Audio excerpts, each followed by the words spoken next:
Blackburn. Thank you, Mr. Chairman. Welcome. Good morning, And Senator. congratulations Thank you. to you. I just want to be sure I'm understanding some of the comments Yes, ma'am. that you have made. And basically, you're saying as you move to the role of a judge, you would set aside all of your previous opinions. They would not make its way into any courtroom that I was sitting in.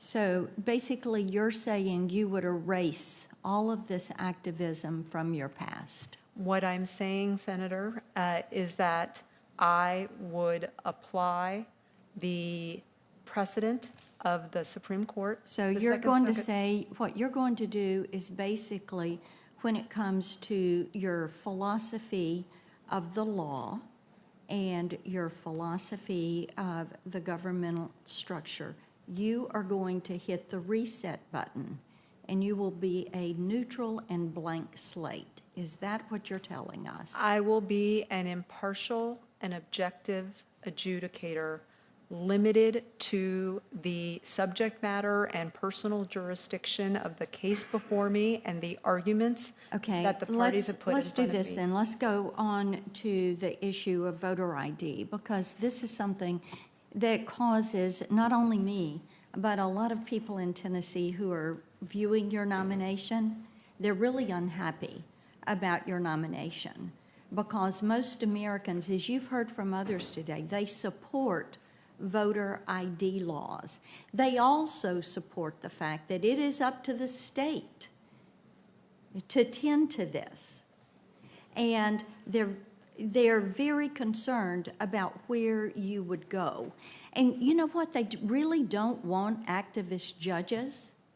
What they want is someone who is going to be an originalist, who is going to look at the text of the Constitution and look at precedent, things you've said you're going to do, but the answers to your question do not indicate that that is going to be what you're going to take. I get this funny feeling that you're trying to hedge us, that you've rehearsed your answers, that you're spouting out what you think will not get you into trouble, so that you can go through the confirmation process and then do the happy dance and get on the court and then go back to your activist ways.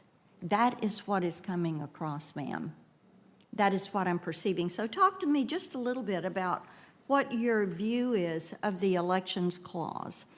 And then, do you agree that the states have the right to conduct the elections in their state in the manner that they see fit?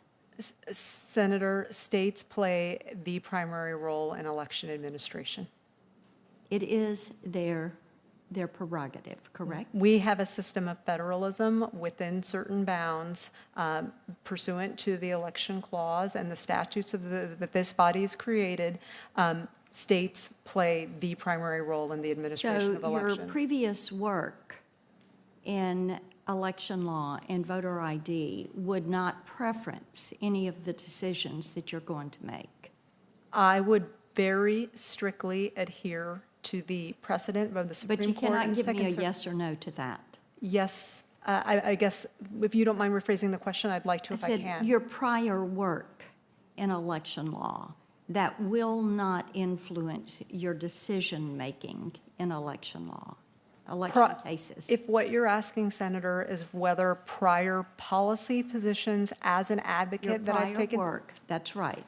I am pledging to you that if I am confirmed, that I will set aside any personal views I have as to the merits of policy and apply the country's precedent, which includes cases like Crawford, which, as we have indicated before, says that voter ID laws are not per se unconstitutional, and I would apply Crawford and any other relevant Supreme Court or Second Circuit precedent on any matter involving a photo ID law that came before me. Okay.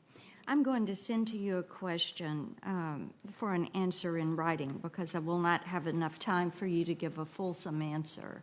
But it deals with felon enfranchisement on voting and the positions that you have taken in that previously. And you did not answer Senator Cruz's question about felons having the right to vote.